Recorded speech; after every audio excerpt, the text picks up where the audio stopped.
ಮತ್ತು ಇನ್ನೊಂದೇನು ನಿಮಗೆ ಇದು ಪರಿಷ್ಕೃತ ಕ್ವಶನ್ ಬ್ಯಾಂಕ್ನಲ್ಲಿನ ಹೊಸ ಕ್ವಶನ್ಸ್ ಕೂಡ ನಿಮಗೆ ಫೈನಲ್ ಎಕ್ಸಾಮ್ನಲ್ಲಿ ಕೇಳ್ತಾರೆ. 2 ಅಂಕದ ಪ್ರಶ್ನೆಯಲ್ಲಿ ಮತ್ತು 4 ಅಂಕದ ಪ್ರಶ್ನೆಯಲ್ಲಿ ಮತ್ತು 6 ಅಂಕದ ಪ್ರಶ್ನೆಯಲ್ಲಿ. ಪರಿಷ್ಕೃತ ಕ್ವಶನ್ ಬ್ಯಾಂಕ್ ನಿಮಗೆ 2024-25ನಲ್ಲಿ ಪ್ರಕಟಣೆ ಮಾಡಿದರು. ಇವಾಗ ಮತ್ತೆ ನಿಮಗೆ ರಿವೈಸ್ಡ್ ಮಾಡಿದ್ದಾರೆ 25-26ಗೆ. ಅಂದರೆ ಇವಾಗ ಮುಂಬರುವ ಎಲ್ಲ ವಾರ್ಷಿಕ ಪರೀಕ್ಷೆಗೆ ಇದೇ ನಿಮಗೆ ರಿವೈಸ್ಡ್ ಆಯಿತಾ ಕ್ವಶನ್ ಬ್ಯಾಂಕ್ ನಿಮಗೆ ಪರಿಷ್ಕೃತ ಕ್ವಶನ್ ಬ್ಯಾಂಕ್ ಅಪ್ಲಿಕೇಬಲ್ ಆಗುತ್ತೆ. ಇಲ್ಲಿ ಹೊಸ ಕ್ವಶನ್ಸ್ಗಳು ಕೂಡ ಇದೆ ಮತ್ತು ಎಕ್ಸಿಸ್ಟಿಂಗ್ ಕ್ವಶನ್ಸ್ಗಳು ಕೂಡ ಇಲ್ಲಿ ಇಂಪಾರ್ಟೆಂಟ್ ಕ್ವಶನ್ಸ್ ಇದೆ. ಹೊಸ ಕ್ವಶನ್ಸ್ಗಳು ಯಾವುದು ಇಲ್ಲಿ ಇಂಪಾರ್ಟೆಂಟ್ ನಿಮಗೆ ಪಾರ್ಟ್ 1ನಲ್ಲಿ ಮತ್ತು ಪಾರ್ಟ್ 2ನಲ್ಲಿ ನಿಮಗೆ ಪ್ರಾಬ್ಲಮ್ಸ್ ಬರುತ್ತೆ. ಆ ಪ್ರಾಬ್ಲಮ್ಸ್ನಲ್ಲಿ 4 ಅಂಕದ ಪ್ರಶ್ನೆಯಲ್ಲಿ ಕೂಡ ಪ್ರಾಬ್ಲಮ್ಸ್ ಬರುತ್ತೆ, 2 ಅಂಕದ ಪ್ರಶ್ನೆಯಲ್ಲಿ ಪ್ರಾಬ್ಲಮ್ಸ್ ಬರುತ್ತೆ, 6 ಅಂಕದ ಪ್ರಶ್ನೆಯಲ್ಲಿ ಪ್ರಾಬ್ಲಮ್ಸ್ ಬರುತ್ತೆ. ಹೊಸ ಕ್ವಶನ್ಸ್ಗಳು POQ ಕ್ವಶನ್ಸ್ಗಳು ಹೊಸದಾಗಿ ಬಂದಿದೆ. ಸೊ ಎಲ್ಲ ಪ್ರಶ್ನೆಗಳಿಗೆ ಆನ್ಸರ್ ಹೇಗೆ ಮಾಡಬೇಕು ಬನ್ನಿ ಇವತ್ತಿನ ಈ ಒಂದು ದಿನದಲ್ಲಿ ತಿಳಿದುಕೊಳ್ಳೋಣ. ಹಾಯ್, ಸೆಕೆಂಡ್ PUC ವಿದ್ಯಾರ್ಥಿಗಳ ಫೈನಲ್ ಎಕ್ಸಾಮ್ 10/3/2026ಕ್ಕೆ ಸೆಕೆಂಡ್ PUC ಫೈನಲ್ ಎಕ್ಸಾಮ್ ನಡೆಸಲಾಗುವುದು. ಇಲ್ಲಿ ಕನ್ನಡ ವರ್ಷನ್ ಮತ್ತು ಇಂಗ್ಲೀಷ್ ವರ್ಷನ್ ಎಲ್ಲ ವಿದ್ಯಾರ್ಥಿಗಳಿಗೆ 4 ಮಾರ್ಕ್ಸ್ ಮತ್ತು 6 ಮಾರ್ಕ್ಸ್ ಮತ್ತು ಇಲ್ಲಿ 10 ಮಾರ್ಕ್ಸ್ ನಿಮಗೆ ಬರುತ್ತೆ POQ ಕ್ವಶನಲ್ಲಿ ಆಯಿತಾ. ಇಲ್ಲಿ ಇಂಪಾರ್ಟೆಂಟ್ ಕ್ವಶನ್ಸ್ಗಳು ನೋಡ್ತಾ ಇದ್ದೇವೆ. 10/3/2026ಕ್ಕೆ ಸೆಕೆಂಡ್ PUC ಫೈನಲ್ ಎಕ್ಸಾಮ್ ಇದೆ. ಎಕನಾಮಿಕ್ಸ್ನಲ್ಲಿ ಎಲ್ಲ ವಿದ್ಯಾರ್ಥಿಗಳು 80 ಔಟ್ ಆಫ್ 80 ಆರಾಮಾಗಿ ರಿಸಲ್ಟ್ ಮಾಡ್ಕೋಬಹುದು. ಇಲ್ಲಿ ಇಂಪಾರ್ಟೆಂಟ್ ಕ್ವಶನ್ಸ್ಗಳು ನಿಮಗೆ ವಿತ್ ಆನ್ಸರ್ ಮುಖಾಂತರ ನಾವು ಇವತ್ತಿನ ಈ ಒಂದು ವಿಡಿಯೋನಲ್ಲಿ ಇಲ್ಲಿ ಡಿಸ್ಕಷನ್ ಮಾಡ್ತಾ ಇದ್ದೇವೆ. ಸೊ ಎಲ್ಲ ವಿದ್ಯಾರ್ಥಿಗಳು ಈ ಒಂದು ಪೂರ್ತಿ ಕೊನೆವರೆಗೆ ನೋಡಿ. 80 ಔಟ್ ಆಫ್ 80 ಆರಾಮಾಗಿ ಇಲ್ಲಿ ನೀವು ಮಾಡ್ಕೋಬಹುದು. ನಾನು ಕೆಳಗಡೆ ಈ ಒಂದು PDF ನಿಮಗೆ ಲಿಂಕ್ ಕೊಟ್ಟಿರ್ತೀನಿ. ಎಲ್ಲ ವಿದ್ಯಾರ್ಥಿಗಳು PDF ಡೌನ್ಲೋಡ್ ಮಾಡ್ಕೊಳ್ಳಿ. ಮತ್ತು ಇನ್ನೊಂದೇನು ನಿಮಗೆ MCQ question, fill in the blanks, match the following question, one word question ಮೇಲೆ ನಾನು ಒಂದು ಸಪ್ರೇಟಾಗಿ ಇನ್ನೊಂದು ವಿಡಿಯೋ ಮಾಡ್ತೀನಿ. ಆದರೆ ಡೋಂಟ್ ವರಿ, ಇಲ್ಲಿ ಇವಾಗ 80 ಔಟ್ ಆಫ್ 80 ಯಾರೆಲ್ಲ ನನ್ನ ವಿಡಿಯೋ ನೋಡಿದಿರಾ ಆಯಿತಾ, ಈ ಒಂದು ವಿಡಿಯೋ ಅದರೊಳಗೆ MCQ ಕ್ವಶನ್ ಮತ್ತು ಅಂದರೆ 1 ಅಂಕದ ಪ್ರಶ್ನೆ 2 ಅಂಕದ ಪ್ರಶ್ನೆ ನೋಡ್ಕೊಂಡ್ರೆ ಸಾಕು. ಅಲ್ಲಿ ಕೂಡ ನಾನು ನಿಮಗೆ 4 ಅಂಕದ ಪ್ರಶ್ನೆ ಮತ್ತು 6 ಅಂಕದ ಪ್ರಶ್ನೆ ಇಂಪಾರ್ಟೆಂಟ್ ಕ್ವಶನ್ಸ್ಗಳು ಅಲ್ಲಿ POQ ಕ್ವಶನ್ ಅಲ್ಲಿ ಸೇಮ್ ಇಲ್ಲಿ ಸೇಮ್ ಅದೇ ಡಿಸ್ಕಷನ್ ಮಾಡ್ತಾ ಇದ್ದೀನಿ ಆಯಿತಾ. ಅಲ್ಲಿ ನಿಮಗೆ ಏನು 4 ಅಂಕದ ಪ್ರಶ್ನೆ ಮತ್ತು 6 ಅಂಕದ ಪ್ರಶ್ನೆಗಳು ಏನು ಕೊಟ್ಟಿದ್ದೀನಲ್ಲ, ಅಂದರೆ ಎಕ್ಸ್ಪೆಕ್ಟೆಡ್ ಕ್ವಶನ್ಸ್ಗಳು ಇಲ್ಲಿ ನಾವು ಅಭ್ಯಾಸ ಮಾಡ್ತಾ ಇದ್ದೇವೆ. ಕೊನೆಯ ಮೂಮೆಂಟ್ನಲ್ಲಿ ನಿಮಗೆ ಸ್ವಲ್ಪ ಎಕ್ಸ್ಪೆಕ್ಟೆಡ್ ಕ್ವಶನ್ಸ್ಗಳು ಇಲ್ಲಿ ಯಾವುದು, ಸೊ ಅಲ್ಲಿ ಕೂಡ ಅದೇ ಹೇಳಿದ್ದೇನೆ ಆಯಿತಾ. ಇಲ್ಲಿ ನಿಮಗೆ 80 ಔಟ್ ಆಫ್ 80 ವಿಡಿಯೋನಲ್ಲಿ ಏನು ಹೇಳಿದ್ದೀನಲ್ಲ, ಇಲ್ಲಿ ಇವಾಗ ಅವೇ ಕ್ವಶನ್ಸ್ ಇಲ್ಲಿ ನಾವು ಡಿಸ್ಕಷನ್ ಮಾಡ್ತಾ ಇದ್ದೇವೆ. ಈ ಒಂದು ವಿಡಿಯೋ ಮಾಡ್ತಾ ಇದ್ರೆ ಯಾಕಂದರೆ ಆ ಒಂದು ವಿಡಿಯೋ ಕೆಳಗಡೆ ಕಮೆಂಟ್ ಬಾಕ್ಸ್ನಲ್ಲಿ ನಿಮಗೆ PDF ಲಿಂಕ್ ವರ್ಕ್ ಆಗ್ತಾ ಇದ್ದಿಲ್ಲ ಆಯಿತಾ, ಡಿಲೀಟ್ ಆಗಿತ್ತು ನನ್ನ ಹತ್ರ. ಮತ್ತೊಮ್ಮೆ ನಾನು ರೆಡಿ ಮಾಡಿದ್ದೇನೆ ನಿಮಗೋಸ್ಕರ PDF ರೆಡಿ ಮಾಡಿ ಕೆಳಗಡೆ ಕಮೆಂಟ್ ಬಾಕ್ಸ್ನಲ್ಲಿ PDF ರೆಡಿ ಮಾಡಿದ್ದೇನೆ. ಎಲ್ಲ ವಿದ್ಯಾರ್ಥಿಗಳು ಹೋಗಿ ನೋಡ್ಕೊಳ್ಳಿ. ಅದರೊಳಗೆ ನಿಮಗೆ 2 ಮಾರ್ಕ್ಸ್ ಕ್ವಶನ್ಸ್ ಕೂಡ ಅದಾವೆ ಆಯಿತಾ. ನೋಡಿ POQ ಕ್ವಶನಲ್ಲಿ ನಿಮಗೆ ಯಾವ ಚಾಪ್ಟರ್ ಮೇಲೆ ಬರುತ್ತೆ ಅಂದರೆ 2ನೇ ಚಾಪ್ಟರ್ ಅನುಭೋಗಿ ವರ್ತನೆ ಸಿದ್ಧಾಂತ, ದ ಥಿಯರಿ ಕನ್ಸ್ಯೂಮರ್ ಬಿಹೇವಿಯರ್. ಈ ಒಂದು ಅಧ್ಯಾಯದಲ್ಲಿ ನಿಮಗೆ 2ನೇ ಅಧ್ಯಾಯದಲ್ಲಿ ಪಾರ್ಟ್ 1ನಲ್ಲಿನ 2ನೇ ಅಧ್ಯಾಯದಲ್ಲಿ ನಿಮಗೆ ಒಂದು POQ ಕ್ವಶನ್ ಮತ್ತು ಅದೇ ರೀತಿ ಕೊನೆಯ ಅಧ್ಯಾಯ ಮಾರ್ಕೆಟ್ ಇಕ್ವಿಲಿಬ್ರಿಯಂ, ಮಾರುಕಟ್ಟೆ ಸಮತೋಲನ ಅಧ್ಯಾಯದಲ್ಲಿ ನಿಮಗೆ ಒಂದು POQ ಕ್ವಶನ್ ಇಲ್ಲೊಂದು ಪಾರ್ಟ್ 1ನಲ್ಲಿ ಆಯಿತಾ. ಇವಾಗ ಪಾರ್ಟ್ 2ನಲ್ಲಿ 2ನೇ ಅಧ್ಯಾಯ ಯಾವುದು, ನ್ಯಾಷನಲ್ ಇನ್ಕಮ್ ಅಕೌಂಟಿಂಗ್ ಆಯಿತಾ, ರಾಷ್ಟ್ರೀಯ ವರಮಾನ ಲೆಕ್ಕಾಚಾರ. ಈ ಒಂದು ಅಧ್ಯಾಯದಲ್ಲಿ ನಿಮಗೆ ಒಂದು POQ ಕ್ವಶನ್ ಇರುತ್ತೆ 2ನೇ ಅಧ್ಯಾಯದಲ್ಲಿ. ಟೋಟಲ್ ಆಗಿ ಇಲ್ಲಿ ನಿಮಗೆ 3 POQ ಕ್ವಶನ್ ಬರುತ್ತೆ. 3ರಲ್ಲಿ ನೀವು ಯಾವುದಾದ್ರೂ 2 ಬರೀಬೇಕಾಗುತ್ತೆ ಇಲ್ಲಿ ಆಯಿತಾ. ಇಲ್ಲಿ ಆರಾಮಾಗಿ ನೀವು 10 ಅಂಕವನ್ನು ಸುಲಭವಾಗಿ ಪಡೆದುಕೊಳ್ಳಬಹುದು ಆಯಿತಾ. ಸೊ ಎಲ್ಲ ವಿದ್ಯಾರ್ಥಿಗಳು ಕೆಳಗಡೆ ಕಮೆಂಟ್ ಬಾಕ್ಸ್ನಲ್ಲಿ PDF ಚೆಕ್ ಮಾಡಿ. ಮತ್ತು ಬೋತ್ ಮೇಡಮ್ ಎಲ್ಲ ವಿದ್ಯಾರ್ಥಿಗಳಿಗೆ ಇಂಪಾರ್ಟೆಂಟ್ ಕ್ವಶನ್ಸ್ಗಳು ಇವಾಗ ಬನ್ನಿ ಇವಾಗ ಇಂಪಾರ್ಟೆಂಟ್ ಕ್ವಶನ್ಸ್ಗಳು ವಿತ್ ಆನ್ಸರ್ ಮುಖಾಂತರ ನೋಡೋಣ. ಈ ಒಂದು PDF ನಿಮಗೆ ಕೆಳಗಡೆ ಕಮೆಂಟ್ ಬಾಕ್ಸ್ನಲ್ಲಿ PDF ಲಿಂಕ್ ಕೊಟ್ಟಿರ್ತೀನಿ. ಎಲ್ಲ ವಿದ್ಯಾರ್ಥಿಗಳು ಡೌನ್ಲೋಡ್ ಮಾಡ್ಕೊಳ್ಳಿ. ಕೆಳಗಡೆ ಕಮೆಂಟ್ ಬಾಕ್ಸ್ನಲ್ಲಿ ಲಿಂಕ್ ಕೊಟ್ಟಿರ್ತೀನಿ ಆಯಿತಾ. ವೆರಿ ಇಂಪಾರ್ಟೆಂಟ್ ಆಗಿರುತ್ತೆ. ಇಲ್ಲಿ ನಿಮಗೆ ನ್ಯೂ ಪ್ರಾಬ್ಲಮ್ಸ್ಗಳು ಬರುತ್ತೆ ಆಯಿತಾ. 2 ಅಂಕದ ಪ್ರಶ್ನೆಯಲ್ಲಿ ಮತ್ತು 4 ಅಂಕದ ಪ್ರಶ್ನೆ ಮತ್ತು 6 ಅಂಕದ ಪ್ರಶ್ನೆಯಲ್ಲಿ ಮತ್ತು POQ ಕ್ವಶನಲ್ಲಿ ಈ ನ್ಯೂ ಪ್ರಾಬ್ಲಮ್ಸ್ ಇಲ್ಲಿ ಹೊಸ ಕ್ವಶನ್ಸ್ಗಳು ಕೂಡ ಆನ್ಸರ್ ಮಾಡೋಣ. Very important. POQ ಕ್ವಶನಲ್ಲಿ ಕೂಡ ನಿಮಗೆ ಹೊಸ ಕ್ವಶನ್ಸ್ಗಳು ನೋಡೋಕ್ಕೆ ಸಿಗುತ್ತೆ ಆಯಿತಾ. ಇಲ್ಲಿ ಇವಾಗ 4 ಮಾರ್ಕ್ಸ್ ಕ್ವಶನ್ಸ್ಗಳು ಎಲ್ಲ ವಿದ್ಯಾರ್ಥಿಗಳು ಅಬ್ಸರ್ವ್ ಮಾಡಿ ಯಾವ ರೀತಿಯಲ್ಲಿ ಕ್ವಶನ್ ಕೇಳಿದ್ದಾರೆ. ಇಲ್ಲಿ 4 ಅಂಕದ ಪ್ರಶ್ನೆ ಮತ್ತು 6 ಅಂಕದ ಪ್ರಶ್ನೆ ಮತ್ತು POQ ಕ್ವಶನ್ಸ್ ವೆರಿ ಇಂಪಾರ್ಟೆಂಟ್ ಕ್ವಶನ್ಸ್ಗಳಾಗಿರುತ್ತೆ ಆಯಿತಾ. ನಿಮಗೆ 2 ಮಾರ್ಕ್ಸ್ ಇದೇ ಒಂದು PDFನಲ್ಲಿ ನಿಮಗೆ 2 ಮಾರ್ಕ್ಸ್ ಅಲ್ಲಿ ಮೇಲ್ಗಡೆ ಇದೆ ಆಯಿತಾ. 2 ಮಾರ್ಕ್ಸ್ ಇದೇ ಒಂದು PDFನಲ್ಲಿ ಇರುತ್ತೆ. ಕೆಳಗಡೆ ಕಮೆಂಟ್ ಬಾಕ್ಸ್ನಲ್ಲಿ ಈ ಒಂದು PDF ಇದೆ, ಡೌನ್ಲೋಡ್ ಮಾಡ್ಕೊಳ್ಳಿ. 1 ಮಾರ್ಕ್ಸ್ ಕ್ವಶನ್ ಅಂದರೆ MCQ question, fill in the blanks, match the following question, one word question ಬಗ್ಗೆ ಟೆನ್ಷನ್ ತೆಗೆದುಕೊಳ್ಳೋಕೆ ಹೋಗಬೇಡಿ. ಇವಾಗ ಮಾದರಿ ಪ್ರಶ್ನೆ ಪತ್ರಿಕೆ 1, 2 ಮತ್ತು 3 ನಿಮಗೆ ಕರ್ನಾಟಕ ಶಾಲಾ ಪರೀಕ್ಷಾ ಮತ್ತು ಮೌಲ್ಯ ನಿರ್ಣಯ ಮಂಡಳಿಯವರು ಪ್ರಕಟಣೆ ಮಾಡಿರುವಂತಹ ಮಾದರಿ ಪ್ರಶ್ನೆ ಪತ್ರಿಕೆ ಓದ್ಕೊಂಡ್ರೂ ಕೂಡ ಸಾಕು ಆಯಿತಾ. ನಾನು ಕೆಳಗಡೆ ಕಮೆಂಟ್ ಬಾಕ್ಸ್ನಲ್ಲಿ ಒಂದು ವಿಡಿಯೋ ಲಿಂಕ್ ಕೊಟ್ಟಿರ್ತೀನಿ. 80 ಔಟ್ ಆಫ್ 80 ವಿಡಿಯೋನಲ್ಲಿ ಹೇಳಿರುವಂಥ 1 ಮಾರ್ಕ್ಸ್ ಕ್ವಶನ್ಸ್ಗಳು ಅದಷ್ಟೇ ನೋಡ್ಕೊಂಡು ಬಿಡ್ರಿ ಆಯಿತಾ, ಸಾಕು. ಇಲ್ಲಿ ನೋಡಿ ಇವಾಗ 4 ಅಂಕದ ಪ್ರಶ್ನೆ ಮತ್ತು 6 ಅಂಕದ ಪ್ರಶ್ನೆ ಇಲ್ಲಿ ಡಿಸ್ಕಷನ್ ಮಾಡ್ತಾ ಇದ್ದೇವೆ. ಇಲ್ಲಿ 1ನೇ ಪ್ರಶ್ನೆ ಇಲ್ಲಿ ನಿಮಗೆ 4 ಅಂಕದ ಪ್ರಶ್ನೆಯಲ್ಲಿ ವೆರಿ ಇಂಪಾರ್ಟೆಂಟ್ ಆಗಿರ್ತೀವಿ ಎಲ್ಲ ಪ್ರಶ್ನೆ. ಒಂದು ಆರ್ಥಿಕತೆಯ 3 ಕೇಂದ್ರೀಯ ಸಮಸ್ಯೆಗಳು ಯಾವ್ಯಾವು ವಿವರಿಸಿ, ವೆರಿ ಇಂಪಾರ್ಟೆಂಟ್ ಪ್ರಶ್ನೆ. ಅಂದರೆ ಈಸಿಯಾಗಿ ನಿಮಗೆ ಈ ಒಂದು ಪ್ರಶ್ನೆ ಕೇಳ್ತಾರೆ. ಪ್ರತಿ ವಾರ್ಷಿಕ ಪರೀಕ್ಷೆಯಲ್ಲಿ ಕೇಳ್ತಿದ್ರು ಮೊದಲೆಲ್ಲ, ಇವಾಗ ಇತ್ತೀಚೆಗೆ ವಾರ್ಷಿಕ ಪರೀಕ್ಷೆಯಲ್ಲಿ ಕೇಳೋದು ಬಿಟ್ಟಿದ್ದಾರೆ. ಬಟ್ ಈ ಬಾರಿ ಬರ್ಬೋದು. ವೆರಿ ವೆರಿ ಇಂಪಾರ್ಟೆಂಟ್ ಆಗಿರುತ್ತೆ. ಒಂದು ಆರ್ಥಿಕತೆಯ 3 ಕೇಂದ್ರೀಯ ಸಮಸ್ಯೆಗಳು ಯಾವುವು ಅಂತ ಅಂದರೆ ವಿವರಿಸಿ. ಆಯಿತಾ, ಇಂಗ್ಲೀಷ್ ಮೀಡಿಯಂ ಎಲ್ಲ ವಿದ್ಯಾರ್ಥಿಗಳಿಗೆ ಇಲ್ಲಿದೆ. ಆಯಿತಾ, ನೆಕ್ಸ್ಟ್ ಕ್ವೆಶನ್, ಉತ್ಪಾದನಾ ಸಾಧ್ಯತೆ ಗಡಿಯನ್ನು ವಿವರಿಸಿ. ಆಯಿತಾ, ಇದು ಕೂಡ ವೆರಿ ವೆರಿ ಇಂಪಾರ್ಟೆಂಟ್ ಆಗಿರುತ್ತೆ ನಿಮಗೆ ಈ ಒಂದು ಪ್ರಶ್ನೆ. ಉತ್ಪಾದನಾ ಸಾಧ್ಯತೆ ಗಡಿಯನ್ನು ವಿವರಿಸಿ. ಈ ಎರಡೇ ಪ್ರಶ್ನೆ ನಿಮಗೆ ಅತಿ ಹೆಚ್ಚು ರಿಪೀಟ್ ಕೇಳಿರುವಂತಹ ಪ್ರಶ್ನೆ. ಕೇಂದ್ರೀಯ ಯೋಜಿತ ಆರ್ಥಿಕತೆಯ ಕುರಿತು ಬರೀರಿ. ಈ ಪ್ರಶ್ನೆ ಅಷ್ಟೇನು ಇಂಪಾರ್ಟೆಂಟ್ ಇಲ್ಲ. ಉತ್ಪಾದನಾ ಸಾಧ್ಯತೆ ಗಡಿಯನ್ನು ವಿವರಿಸಿ ಮತ್ತು ಒಂದು ಆರ್ಥಿಕತೆಯ 3 ಕೇಂದ್ರೀಯ ಸಮಸ್ಯೆಗಳು ಯಾವ ವಿವರಿಸಿ. ಎರಡು ಈ ಪ್ರಶ್ನೆ ಅತಿ ಹೆಚ್ಚು ಕೇಳಿರುವಂಥ ಪ್ರಶ್ನೆ ಆಗಿರುತ್ತೆ. ಇಲ್ಲಿ ಇವಾಗ 1ನೇ ಅಧ್ಯಾಯದಲ್ಲಿ ನಿಮಗೆ 4 ಅಂಕದ ಪ್ರಶ್ನೆ ಆಯಿತು. ಇವಾಗ 2ನೇ ಅಧ್ಯಾಯದಲ್ಲಿ ನಿಮಗೆ 4 ಅಂಕದ ಈ ಒಂದು ಪ್ರಶ್ನೆ ಆಗಿರುತ್ತೆ. ಒಬ್ಬ ಅನುಭೋಗಿ ಒಂದು ಸೇಬಿನ ಬೆಲೆ 5 ರೂಪಾಯಿಗಳಿದ್ದಾಗ 15 ಸೇಬುಗಳನ್ನು ಖರೀದಿಸುತ್ತಾಳೆ ಮತ್ತು ಪ್ರತಿ ಸೇಬಿನ ಬೆಲೆ 7 ರೂಪಾಯಿಗಳಿಗೆ ಏರಿಕೆಯಾಗಿದ್ದಾಗ ಅವಳು ಸೇಬಿನ ಬೇಡಿಕೆಯನ್ನು 12ಕ್ಕೆ ಕಡಿಮೆ ಮಾಡುತ್ತಾಳೆ. ಬೆಲೆ ಬೇಡಿಕೆ ಸ್ಥಿತಿಸ್ಥಾಪಕತ್ವವನ್ನು ಕಂಡುಹಿಡಿಯಿರಿ. ನೋಡಿ, 4 ಅಂಕದ ಪ್ರಶ್ನೆಯಲ್ಲಿ ಈ ರೀತಿ ಕ್ವಶನ್ಸ್ ಬರ್ತಾ ಇದೆ. ಇವಾಗ ಹೊಸ ಕ್ವಶನ್ಸ್ ಇದು. ಈ ಒಂದು ಪ್ರಶ್ನೆಗೆ ಇಲ್ಲಿ ಆನ್ಸರ್ ಇದೆ. ಇಲ್ಲಿ ಸ್ಕ್ರೀನ್ ಮೇಲೆ ತೋರಿಸಿದ್ದೇನೆ ಬೋತ್ ಮೇಡಮ್ ಎಲ್ಲ ವಿದ್ಯಾರ್ಥಿಗಳಿಗೆ. ಬಟ್ ಈ ಆನ್ಸರ್ ನಿಮಗೆ PDF ನಲ್ಲಿ ಇದೆ, ಹಾಕಿದ್ದೇನೆ. ಎಲ್ಲ ವಿದ್ಯಾರ್ಥಿಗಳು ಹೋಗಿ ನೋಡ್ಕೊಳ್ಳಿ. ಒಟ್ಟು ತುಷ್ಟಿಗುಣ ಮತ್ತು ಸೀಮಾಂತ ತುಷ್ಟಿಗುಣಗಳ ನಡುವಿನ ವ್ಯತ್ಯಾಸವನ್ನು ಬರೆಯಿರಿ. Very very important. ಬದಲಿ ಸರಕು ಮತ್ತು ಪೂರಕ ಸರಕುಗಳ ನಡುವಿನ ವ್ಯತ್ಯಾಸ. ನಿಮಗೆ ವ್ಯತ್ಯಾಸ ಕೇಳೋದಿತ್ತಂದರೆ ಒಟ್ಟು ತುಷ್ಟಿಗುಣ ಸೀಮಾಂತ ತುಷ್ಟಿಗುಣ ಕೇಳ್ಬೋದು, ಇಲ್ಲಾಂದರೆ ಬದಲಿ ಸರಕು ಮತ್ತು ಪೂರಕ ಸರಕು ಕೇಳ್ಬೋದು. ಡಿಫ್ರೆನ್ಸ್ನಲ್ಲಿ ಕೇಳೋದಿತ್ತಂದರೆ ಈ ರೀತಿ. ನೆಕ್ಸ್ಟ್ ಕ್ವಶನ್ ಇಲ್ಲಿ ನೋಡಿ. ಇವಾಗ ಇಲ್ಲಿ ನಿಮಗೆ ಕ್ವಶನ್ ನಂಬರ್ 8 ಏನಿದೆಯಲ್ಲ ಅದು ನಾನು ಡಿಸ್ಕಷನ್ ಮಾಡಿದ್ದೇನೆ ಅಲ್ಲಿ. ಇಲ್ಲಿ ನೋಡಿ, ಇವಾಗ ಕ್ವಶನ್ ನಂಬರ್ 9 ಇಲ್ಲಿ ನಿಮಗೆ ಫೋಟೋನಲ್ಲಿ ಕಾಣಿಸ್ತಾ ಇದೆಯಲ್ಲ. ಒಂದು ಮಾರುಕಟ್ಟೆಯಲ್ಲಿ ಇಬ್ಬರು ಅನುಭೋಗಿಗಳು ಇದ್ದಾರೆ ಎಂದು ಪರಿಗಣಿಸಿ. ಬೆಲೆಯ ವಿವಿಧ ಮಟ್ಟದಲ್ಲಿ. ಅದೇ ಇಲ್ಲಿ ಕ್ವಶನ್ ನಂಬರ್ 8 ಏನಿದೆಯಲ್ಲ ಇಲ್ಲಿ ಬರೆದಿದ್ದೇನೆ. ಅದು ನಾನು ಆಲ್ರೆಡಿ ಹೇಳಿದ್ದೀನಿ ನಿಮಗೆ. ಆನ್ಸರ್ ಕೂಡ PDF ನಲ್ಲಿ ಇದೆ. ಎಲ್ಲ ವಿದ್ಯಾರ್ಥಿಗಳು PDF ನಲ್ಲಿ ಆನ್ಸರ್ ಕೊಟ್ಟಿದ್ದೀನಿ. ಎಲ್ಲ ವಿದ್ಯಾರ್ಥಿಗಳು ನೋಡ್ಕೊಳ್ಳಿ. ಭಾಳ ಈಸಿ ಇದೆ ಈ ಒಂದು ಪ್ರಾಬ್ಲಮ್. ನೆಕ್ಸ್ಟ್ ಕ್ವಶನ್ ನೋಡೋಣ. ಇಲ್ಲಿ ನಾನು ನಿಮಗೆ ಈ ಹೊಸ ಕ್ವಶನ್ಸ್ಗಳು ಏನು ಕೇಳಿದಾರಲ್ಲ 4 ಅಂಕದ ಪ್ರಶ್ನೆಯಲ್ಲಿ ಮತ್ತು 6 ಅಂಕದ ಪ್ರಶ್ನೆಯಲ್ಲಿ ಮತ್ತು POQ ಕ್ವಶನಲ್ಲಿ ನಾನು ನಿಮಗೆ ಎಕ್ಸ್ಪ್ಲೇಷನ್ ಮಾಡ್ತೀನಿ. ಆದರೆ ಹೊಸ ಕ್ವಶನ್ಸ್ಗಳು ಅಷ್ಟೇ. ಡೋಂಟ್ ವರಿ, ವಿಡಿಯೋ ಹಾಕ್ತೀನಿ. ಸೊ ಚಾನಲ್ಗೆ ಸಬ್ಸ್ಕ್ರೈಬ್ ಮಾಡ್ಕೊಳ್ಳಿ. ಇಲ್ಲಿ ಒಂದು ಮಾರುಕಟ್ಟೆಯಲ್ಲಿ ಇಬ್ಬರು ಅನುಭೋಗಿಗಳು ಇದ್ದಾರೆ ಎಂದು ಪರಿಗಣಿಸಿ. ಬೆಲೆಯ ವಿವಿಧ ಮಟ್ಟದಲ್ಲಿ ಒಂದು ಸರಕಿನ ಅವರ ಬೇಡಿಕೆಯನ್ನು ಈ ಕೆಳಗಿನಂತೆ ನೀಡಲಾಗಿದೆ. ಸರಕಿನ ಮಾರುಕಟ್ಟೆ ಬೇಡಿಕೆಯನ್ನು ಲೆಕ್ಕ ಮಾಡಿ ಅಂತ ನಿಮಗೆ ಪ್ರಶ್ನೆ. ಇದು ವಾರ್ಷಿಕ ಪರೀಕ್ಷೆಯಲ್ಲಿ ನಿಮಗೆ ಕೇಳಿದ್ದಾರೆ. ಆಯಿತಾ, ಫೈನಲ್ ಎಕ್ಸಾಮ್ನಲ್ಲಿ ಕೂಡ ವೆರಿ ವೆರಿ ಇಂಪಾರ್ಟೆಂಟ್ ಆಗಿರುತ್ತೆ ಈ ಒಂದು ಪ್ರಶ್ನೆ. ಇಲ್ಲಿ P ಅಂದರೆ ಪ್ರೈಸ್ ಕೊಟ್ಟಿದ್ದಾರೆ. ಇಲ್ಲಿ ಡಿಮ್ಯಾಂಡ್ 1 ಡಿಮ್ಯಾಂಡ್ 2 ಅಂತ ಇಲ್ಲಿ ಕೊಟ್ಟಿದ್ದಾರೆ. ಇಲ್ಲಿ ಮಾರುಕಟ್ಟೆ ಬೇಡಿಕೆ ನಾವು ಕಂಡುಹಿಡಿಬೇಕು. ಇದು ಇಂಗ್ಲೀಷ್ ಮೀಡಿಯಂ ಎಲ್ಲ ವಿದ್ಯಾರ್ಥಿಗಳಿಗೆ. ಆಯಿತಾ, ಈ ರೀತಿ ಪ್ರಶ್ನೆ. ಇಲ್ಲಿ ನೋಡಿ, 8ನೇ ಪ್ರಶ್ನೆಗೆ ಇಲ್ಲಿ ಆನ್ಸರ್ ಕೊಟ್ಟಿದ್ದೇನೆ.